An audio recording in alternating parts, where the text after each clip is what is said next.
Olá a todos, sejam bem-vindos ao programa Seu Direito em Pauta, onde você irá aprender um pouco mais sobre os seus direitos e sobre como administrar as suas finanças. Eu sou Elisiane Moreira, apresentadora, advogada e educadora financeira. E hoje eu recebo aqui em nosso estúdio Vanessa Farracha de Castro, que é advogada, diretora adjunto do Instituto Brasileiro de Direito da Família do Paraná e também é palestrante e escritora, para conversarmos então sobre etarismo, direitos da terceira idade e qualidade de vida. Seja bem-vinda, doutora Vanessa. Obrigada, Elisiane, é um prazer estar aqui com vocês. Obrigada.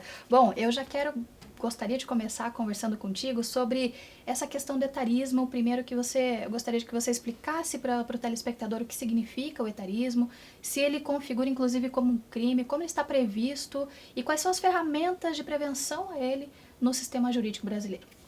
Então, o etarismo, na verdade, é uma forma de discriminação contra as pessoas com mais idade, né?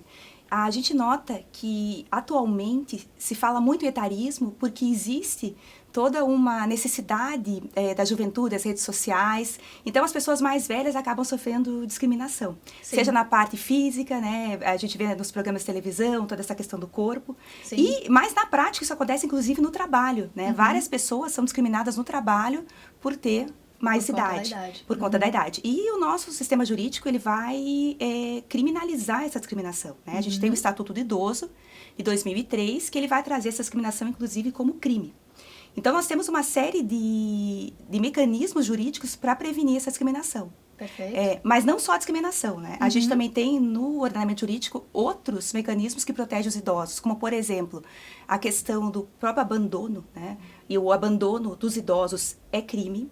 Então, você pegar um idoso e abandonar numa casa de repouso sem nenhuma assistência é crime. Hoje em dia se fala uma situação bem interessante, que é o abandono afetivo, que eu acho que também a gente deve trazer aqui, que da mesma forma com que os filhos que são abandonados pelos pais podem pedir uma indenização, o idoso também. Então, aquele idoso que é abandonado, ele também pode pedir uma indenização, que é abandonado, que eu falo do ponto de vista afetivo. Claro. Então, nós temos essa questão da discriminação, que vai gerar um crime, uma pena. Temos o abandono físico, que também é um crime, também gera uma pena. E temos também essa parte toda de indenização, porque a discriminação também pode gerar uma indenização. O abandono afetivo também pode gerar uma indenização. Então, tem um aparato jurídico para proteger esse idoso. Perfeito. Até a questão afetiva, que muitas vezes a gente desconhece, mas também está prevista de alguma forma, então, no nosso Código Brasileiro. E até para completar, é uma situação interessante, porque nós vemos muito que o pai e a mãe, né, sempre tem que acolher o filho, dar o melhor pro filho, principalmente na parte afetiva. E a gente faz isso, né? A gente abre mão de muitas coisas pelo filho. E causa um pouco de perplexibilidade, que quando a gente fica mais velho, o filho não tem essa reciprocidade para com pai e mãe. E muitos filhos não se sentem sequer responsáveis. E é uma coisa interessante, porque a gente nota aquele pai que se dedicou, aquela mãe que se dedicou a vida inteira, de repente fica velho e você não tem um filho para auxiliar. Claro, veja, ninguém vai exigir do filho que auxilie mais do que pode. Claro, mas muitas vezes e muitas vezes é só na questão do afeto. Não é nem na questão financeira, né? É impressionante o quanto nós temos de idosos totalmente abandonados.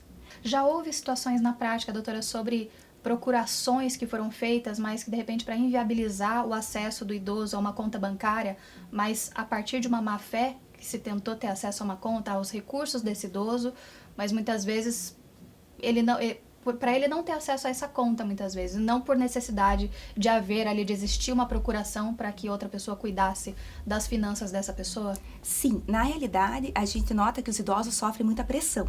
Então, vários dão procuração para os filhos. Isso é uma situação que acontece. E o interessante é que o idoso, ele é considerado capaz até que a lei determine que não é. Então, para você considerar um idoso não capaz, tem que entrar com o processo de uma interdição. Claro. Enquanto ele é capaz, ele pode dar procuração. Enquanto ele é capaz, ele pode fazer os saques no banco. Pode nomear outra pessoa. Pode nomear outra pessoa. Então, às vezes, tem alguns idosos que eles nem estão na sua capacidade plena, mas como eles são considerados capazes perante a lei, eles acabam sendo envolvidos em fraudes. Isso dentro da família. Mas ainda, uma questão que chega muito no escritório são fraudes com outras pessoas. E é tão interessante, porque muitas vezes chega casos assim que o idoso foi e sacou tudo na conta, e a gente pensa, nossa, mas como que essa pessoa foi lá com uma pessoa que às vezes nem conhecia? Mas essas pessoas que dão esses golpes, elas são muito convincentes. Então, a gente tem que... um terceiro, não familiar, um mas- terceiro. Então, a gente também tem que cuidar com isso. A gente tem os casos dos familiares, mas tem os casos dos terceiros. Então, às vezes, o idoso está meio passeando, alguma coisa, chega uma pessoa e conta uma história triste. Aconteceu conosco, num caso que foi no escritório, a senhora estava passeando, chegou um terceiro, contou uma história horrível e ela foi lá e sacou tudo que tinha no banco. Daí é uma confusão, porque a gente tem que ir atrás do banco, e não é sempre que o banco reembolsa, daí tem que entrar com uma ação. Então, eu acho que nós precisamos cuidar muito dos idosos. Porque Tanto dentro da família, quanto fora também, porque eles são Sim. vulneráveis. São vulneráveis, é um grupo que acaba sendo alvo de golpistas e de fraudadores em Sim. relação a isso. Muitas vezes até de forma afetiva, você percebe casos práticos de forma afetiva que se passam ali por um relacionamento que na verdade não existe, a não ser pela questão do interesse aos recursos financeiros dessa pessoa, desse idoso. É bem interessante que a internet, ela trouxe isso, Propiciou né? mais Propiciou muito. situações. Em especial, com pessoas de mais idade e mulheres. Mulheres, Existem muitos casos, é o que a gente chama de estelionato emocional. Perfeito. Então, acaba começando um relacionamento, né? Ela tem aquele relacionamento e depois que o homem consegue a confiança, ele começa a solicitar dinheiro. E sempre de uma forma muito calma. Eu preciso disso. Vamos fazer juntos. E a pessoa fica envolvida, a mulher fica envolvida. E, de repente, quando ela vê, ela perdeu uma grande quantidade, né? Sim. E eu gostaria de deixar bem claro para vocês que não existe, não é uma questão de classe social. Porque eu já tive um caso no escritório de uma mulher de mais idade, mas assim, muito preparada, muito esclarecida. Porque nesse caso, estelionato emocional, a gente mexe com a parte emocional mesmo, do afeto, né? Sim. E também, a gente até fazendo um link com o que foi falado antes, quando essa pessoa ainda é mais abandonada pela família, não tem o suporte afetivo. Ela Daí fica refém. Daí uma outra pessoa de fora, ela vem e efetivamente consegue. E essas fraudes com a internet aumentou muito. E fica difícil. Muitas vezes são pessoas até... É interessante, são pessoas até casadas, né? São homens que são casados, que têm uma família e fingem para aquela pessoa da internet... Um relacionamento. Que estão em um relacionamento virtual. Claro. E é impressionante como as pessoas acabam enviando dinheiro mesmo no relacionamento virtual. Sem sequer conhecer. Sem sequer conhecer, sem sequer ter um encontro. Acreditam. Nossa. Acreditam e a gente não pode subestimar o grau... como é que eu posso até colocar? A forma com que estão sendo feitas essas fraudes. É muito perfeito. É muito perfeito. São pessoas muito envolvidas. Profissionais, de fato, preparados. Doutora, uma decisão recente do STF deixou mais flexível aí algumas regras previstas no Código Civil para o regime de bens em casamentos e uniões de pessoas com mais de 70 anos. Não falando aí de relacionamentos, mas os que existem, né? O que mudou exatamente para essas pessoas? Então, eu preciso explicar para vocês um pouquinho sobre essa questão dos regimes de bens. Então, a gente tem vários regimes de bens. Você, quando casa, você pode escolher. Por exemplo, eu quero casar em separação total. Daí, os bens não vão se comunicar. Ou eu quero casar em comunhão parcial, que é o mais comum. Tudo que você adquirir junto, depois do casamento, partilha. Os dois. Se nós, que não temos 70 anos ainda, né? Se nós formos casar ou constituir uma união estável e não escolhermos o regime, é a comunhão parcial. Então, o que era nosso anteriormente fica, o que vem por herança também não comunica, mas comunica aquilo que foi adquirido durante o casamento. No caso das pessoas com mais de 70 anos, existe uma previsão no Código Civil que fala o seguinte, que tem que aplicar o que a gente chama de separação legal obrigatória. E o que é a separação legal obrigatória? É um regime no qual os bens não se comunicam, porém, tem uma diferença da separação normal, que os bens adquiridos com esforço, eles se comunicam. Tá. Então, vocês podem pensar, mas o que isso difere do que a gente casa normal na comunhão parcial? Que na separação legal obrigatória, você tem que provar o esforço. Então, quando você casa por comunhão parcial, qualquer bem adquirido, a gente já presume que é dos dois. Perfeito. Na separação legal obrigatória, para você ter direito, você tem que provar que ajudou. E, na verdade, assim, na separação legal obrigatória, dificilmente as pessoas acabam adquirindo mais alguma coisa, porque já estão com 70 anos. Né? Sim. Então, era esse o regime. Daí, começou a ter muitas vozes dissonantes na doutrina, dizendo o seguinte, por que tem que se aplicar esse regime para quem tem mais de 70 anos? Porque hoje em dia, 70 anos, né, antigamente até era 60 anos, depois mudou para 70. Sim. Mas assim, atualmente 70 anos, as pessoas estão super bem. Estão ativas, Se você vê, até porque se você pensar, as pessoas estão tendo filhos mais tarde, então a pessoa de 70 está ótima. Então, os doutrinadores diziam, mas por que isso? Por que a gente tem que impor um regime por mais de 70 anos? E essa discussão vai chegar no Supremo Tribunal Federal. E a discussão é bem essa, vale ou não vale a regra?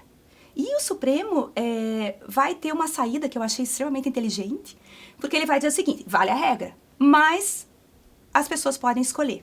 Então, como que ficou hoje? Se você casa com mais de 70 anos, basta que um tenha mais de 70, vai incidir a separação legal obrigatória. Perfeito. Mas você pode escolher. Então, você pode ir lá e escolher, não, mas eu não quero a separação, eu quero casar em comunhão parcial. Daí você tem que fazer uma escritura pública. Ou eu quero casar, né, num regime que as pessoas não têm mais casado, mas que é possível. Antigamente era muito, as pessoas casavam sempre assim, que é a comunhão universal. Comunica tudo. Era mais comum antigamente, super comum. Com certeza. Na época, né, na época dos meus pais, era a Isso. comunhão universal, todo mundo casava em comunhão universal.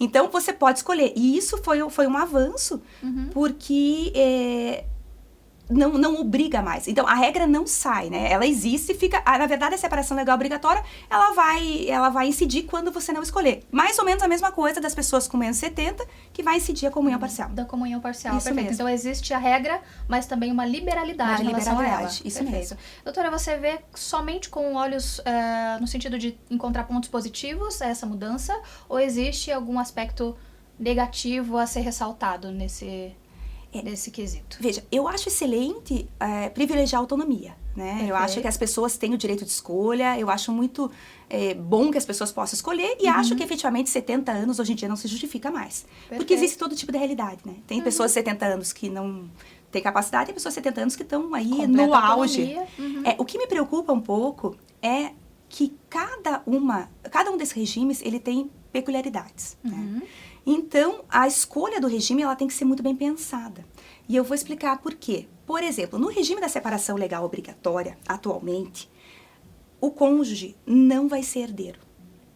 É um dos regimes que o cônjuge não é herdeiro, nem o cônjuge nem o companheiro. É nesse regime na comunhão universal. Nos outros, o cônjuge é herdeiro. Então, quando você opta por um regime diferente, tem as consequências não são só no âmbito da vida, da partilha, tem uma consequência em morte. E isso eu acho importante as pessoas perceberem, porque o que acontece? A regra é que o idoso, né, a pessoa de 70, já tem um patrimônio constituído. Claro, sim. Sim. Então, de repente, essa pessoa já tem um patrimônio constituído, tem lá 2 filhos. E ela começa um relacionamento com uma outra pessoa e escolhe um outro regime. Tem que tomar cuidado, porque dependendo do regime, essa pessoa que se iniciou o relacionamento, ela vai ser herdeira junto com os filhos. Então, isso é uma questão interessante. Então, as pessoas têm que saber muito bem o que estão fazendo. Não é uma situação... Por exemplo, muitas vezes as pessoas chegam, eu vou casar em comunhão universal, aquela coisa do amor, de né? romantizar. Romantizar. E, de repente, a pessoa não pensa que a comunhão universal vai comunicar tudo. Sim. Então, essas situações eu acho bem importante em relação ao idoso, lembrando que, como a gente falou, existe muita vulnerabilidade. Claro. Então, assim, se parece preconceituoso, a gente instituiu o regime por causa do suposto golpe do baú, né? Que, na verdade, essa regra era para impedir eles, né? Era para isso.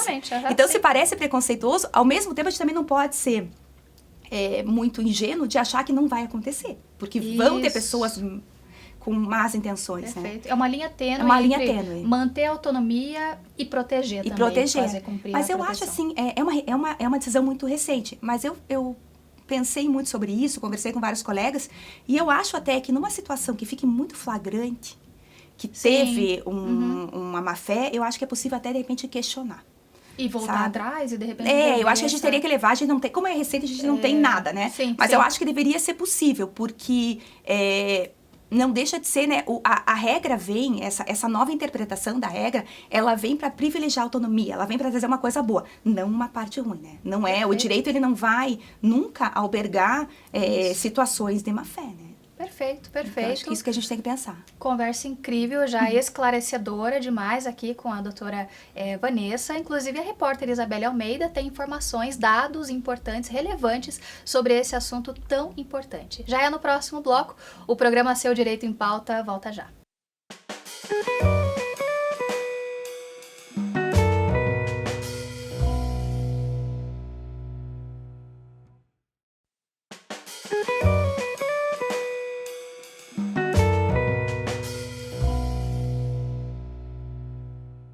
Olá a todos, sejam bem-vindos novamente ao programa Seu Direito em Pauta. A conversa de hoje é com a advogada a doutora Vanessa Farracha de Castro sobre etarismo, direitos na terceira idade e qualidade de vida. Por isso, agora eu converso com a nossa repórter Isabelle Almeida, que trouxe dados interessantíssimos sobre esse tema tão relevante. Isa, conta pra gente quais são as informações. Olá, Elisiane e a todos que nos acompanham aqui no programa Seu Direito em Pauta. A população brasileira está ficando mais velha. Isso que apontam os últimos dados divulgados pelo IBGE em 2022. O índice de envelhecimento subiu para 55,2%. Isso significa que há 55,2% de idosos para cada 100 crianças até 14 anos. Em 2010, o índice, por exemplo, era de 30,7%. As regiões do país com maior proporção de idosos com 65 anos ou mais são o Sudeste, com 12,2%, e o Sul, com 12,1%. O estado do Rio Grande do Sul, Rio de Janeiro e Minas Gerais lideram a lista. Por outro lado, a população mais jovem, envolvendo crianças de até 14 anos, é mais expressiva no Norte, com 25,2% do total, e do Nordeste, com a mesma porcentagem, 25,2% do total de moradores. Esses dados, Elisiane, eles são importantes para considerarmos como o Estado deve lidar com políticas públicas para os nossos idosos. Eu volto com vocês no estúdio.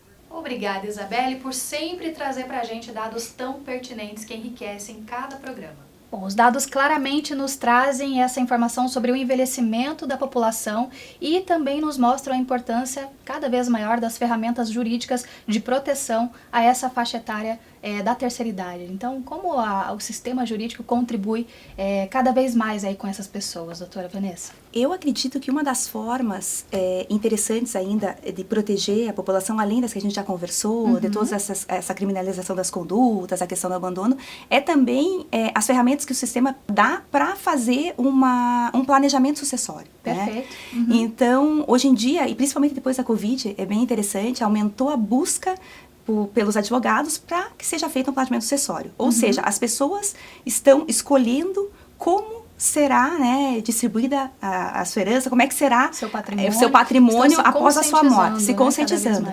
E isso é bem importante, porque o planejamento sucessório, ele dá a possibilidade de você escolher, de você direcionar. Antigamente, as pessoas faleciam, e a gente tem inventários que duram mais de 20 anos. Perfeito, sim. Porque não existia essa consciência. Né? O brasileiro, ele tem muita dificuldade de falar sobre morte. E de pensar no futuro. Sim. E pensar sobre essa transferência de patrimônio. Não. Por que isso é uma forma de proteger? Porque você também protege o teu patrimônio. É claro. Né? Claro. Então também é uma forma de proteção desse idoso. Então hoje em dia a gente nota, e não só os idosos, a partir aí dos seus 50, 60, as pessoas já estão pensando como é que vão deixar o seu patrimônio. Claro que tem regras, né? Claro. A gente vai ter uma série de regras, a gente tem no nosso direito que a gente chama de legítima. A nossa legislação, ela não permite que você disponha 100% do teu patrimônio. Né? 50% tem que ser guardado para os herdeiros necessários. Mas tem 50% que é disponível.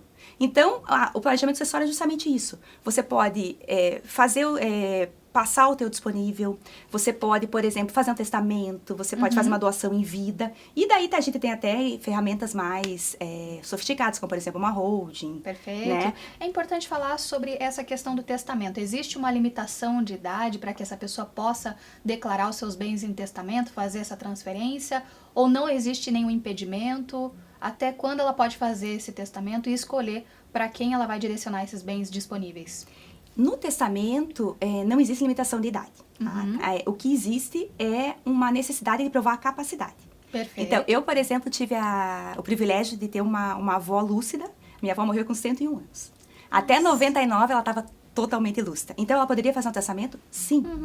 Claro. Sim, então é a lucidez. Por isso que é de praxe que quando você faz o testamento mais velho, você leve um documento atestando a sua capacidade. Então, tendo capacidade, pode testar. O testamento, ele vai ter uma série de requisitos formais, a maior parte é feita de forma pública. E um dos requisitos é provar a capacidade. Lembrando o seguinte, no testamento, a gente só pode testar, voltando ao que eu passei para vocês, 50%. Então, as discussões de testamento, elas sempre vão envolver a capacidade, né? Então, quando, por exemplo, algum filho se sente preterido. A maior parte das vezes a gente vê a tentativa de anular é pela capacidade. Então, se você consegue comprovar que a pessoa que testou tinha capacidade, tudo bem? E a outra forma de você reduzir o testamento é quando a pessoa testa mais do que os 50%. Então, isso também é uma questão interessante. Você pode testar 50%. 50% você pode deixar para quem você quiser. Os outros 50% você vai ter que seguir a ordem legal, os seus herdeiros. Eu acho interessante listar para o telespectador quem são os herdeiros necessários. A gente vai ter, né, numa primeira classe, os descendentes, e aqui que é interessante, em concorrência com o cônjuge. Perfeito. Tá? Depois vamos ter ascendentes, vai ter o cônjuge e, por fim, os colaterais. Né? Os colaterais, na verdade, eles vêm depois. Né? Os necessários mesmo seriam os herdeiros, descendentes, ascendentes e o cônjuge. Perfeito, perfeito. Bom, planejamento sucessório é uma prática recomendável, então, não apenas para pessoa jurídica, como muita gente pode imaginar, né? Pode pensar, puxa, eu só tenho uma casa constituída, só tenho, meu patrimônio é pequeno, então eu não vou me preocupar com isso, sou pessoa física e depois a justiça se encarrega. Não, na verdade, planejamento sucessório é extremamente importante, talvez principalmente para pessoas físicas, né? Sim, e na verdade fazer o planejamento sucessório, a gente estava falando tanto em autonomia aqui, né? Sim. A autonomia dos maiores de 70 escolher o regime. Você fazer o planejamento é você trazer para si a responsabilidade de como vai ser partilhado, você escolher. Então, é muito mais calmo para aquela família você ter uma diretriz do dono da herança, né? Porque assim, eu construí aquele patrimônio.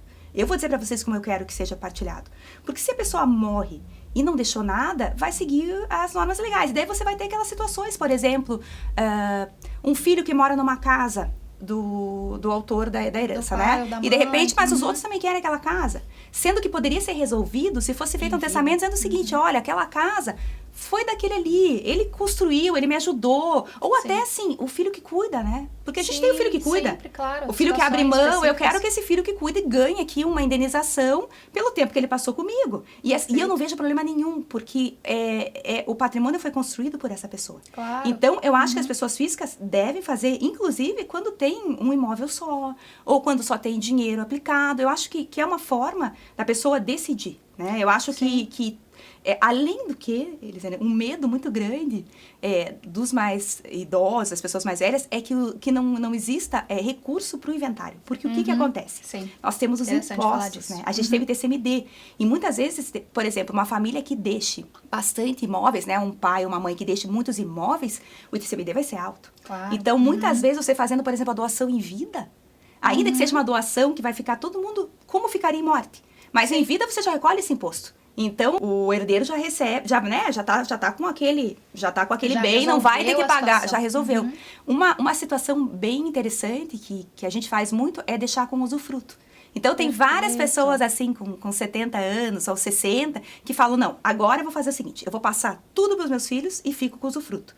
Porque o Código Civil, ele não deixa você doar tudo, tá? Você não pode ficar. Então, assim, ele já pressupõe que o idoso tem que ter uma proteção, né? Porque também não dá para você doar tudo. Mas uma forma de proteger interessante é o usufruto. Então, as pessoas já pegam a propriedade, mas a renda ainda fica daquela pessoa. Mas eu acho, assim, que o direito de família, ele evolui muito. E uma situação até que foge um pouquinho, mas que eu acho interessante, é falar que hoje em dia a gente reconhece até os filhos socioafetivos. Porque tem algumas famílias que quem cuida, olhem que interessante, é um terceiro. É um terceiro. É que ele antigamente existia muito, né? O filho de criação, né? Isso. Alguém que você albergava na família, chamava, e essa pessoa... E muitas vezes esse filho que não é filho e que veio morar é o que cuida. Então, hoje em dia, vejam que interessante, a gente já reconhece ele com os mesmos direitos dos outros filhos. Então, essa é uma realidade, né? Até foi colocado aqui várias realidades do país. Essa é uma realidade que acontece muito. Sim. De você ter um terceiro que foi criado como filho e que não é o filho, né? Não é o filho de sangue, mas é o filho do afeto. Então, hoje em dia já é reconhecido. E veja, por que não deixar, de repente, alguma coisa? Né? Se você não reconhecer em vida, pode até reconhecer em morte. Claro, então, perfeito, perfeito. A gente falou sobre pessoas físicas e a importância delas direcionarem, então, seu patrimônio de forma sucessória. Em relação à pessoa jurídica, existe alguma vantagem, alguma questão prática e talvez tributária de fazer também esse planejamento sucessório para empresas? Sim, as empresas, elas conseguem, dentro, né, dos seus estatutos, seus contratos sociais, colocar as regras de sucessão. Né? Legal. O que a gente vê que tem sido muito feito, porque o que acontece? Quando você vai fazer o inventário de uma empresa, são as cotas, né? Sim. Então, o que tem sido feito em vida é justamente já passar essas cotas. E muitas vezes, já passar as cotas. Mas, assim, essa é uma questão bem do direito societário, você pode colocar regras. Então, por exemplo, você pode colocar uma regra de que o herdeiro não vai ser sócio. Ele vai só receber a parte. Porque, assim, é interessante quando você tem uma sociedade, porque a gente pensa muito, quando fala em sucessão, numa holding, que seria a mesma família. Mas você vai ter sociedades que você vai ter sócios que não são daquela família. Perfeito, então, você também pode fazer regras assim, olha, a minha sociedade sou eu com você, mas eu não quero teus filhos dentro da sociedade. Então, você pode fazer uma regra que quando você morrer, eles vão receber o valor patrimonial, mas não vão fazer parte da sociedade. Então, essas regras todas, por isso que é interessante consultar um advogado bem especialista, porque são tantas opções dentro Sim. dessa questão do planejamento, né? Do planejamento do sucessório e do planejamento societário também. Então, o advogado pode trazer uma série de situações para você, né? Porque, de repente, eu também estou preocupada, por exemplo, uma questão que acontece, eu tenho filho lá, eu tenho um filho menor, como é que eu vou fazer com esse filho menor? Ou eu tenho um filho que amanhã depois vai casar, mas eu não quero que isso aqui comunique com a pessoa que ele vai escolher, eu quero que fique só para ele. Então, o que a gente faz? Tem todas as preocupações. Ó, eu tenho um filho, mas eu quero, por exemplo, que o que ele vai receber não comunique com ninguém. Isso. Tem meios jurídicos para tudo isso. Perfeito, doutora. Obrigada por trazer essa visão tão esclarecedora e necessária sobre futuro. No fim das contas, é sobre isso. É um prazer. Gostaria de deixar um recado para o telespectador? Então, meu recado para o telespectador o primeiro recado é que vocês, né, que são mais jovens, cuidem dos mais velhos. Se não fossem os mais velhos, nós não estaríamos aqui, né? Tudo que a gente conquistou no direito foi graças às pautas e às lutas dos mais velhos. E se você é mais velho, que você já começa a pensar em sucessão e, de repente, consulta um advogado para que ele auxilie. Porque imagine que maravilha você poder, né, na sua passagem, saber que vai ficar tudo Tudo bem. Tudo certo. Perfeito. Muito obrigada. Obrigada, doutora, por conversar conosco aí sobre esse assunto tão importante. Sobre o futuro, você já pensou em começar a investir de forma simples, segura, construindo então esse futuro melhor e mais digno para você e para sua família? Foi pensando exatamente nisso que foi criado o CIA, Clube Investidor Águia, para quem quer aprender a investir, recebendo uma segunda renda todos os meses, mesmo sem experiência ou conhecimento prévio sobre investimentos, para conquistar sua independência financeira.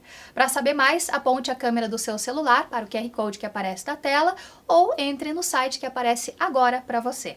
Eu quero agradecer também aos nossos apoiadores, CF Home Design, com esse mobiliário maravilhoso que sempre deixa o nosso cenário ainda mais incrível, e a MB at Home Decorações, com a delicadeza desses objetos que tornam ainda mais acolhedor esse nosso ambiente. Sem o apoio dessas empresas, esse programa não seria possível.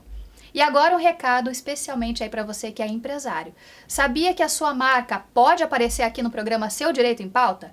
A sua empresa e o seu negócio podem estar conosco através de parcerias, apoio e cotas de patrocínios. Como fazer isso? É só entrar em contato através dos endereços que aparecem agora no vídeo.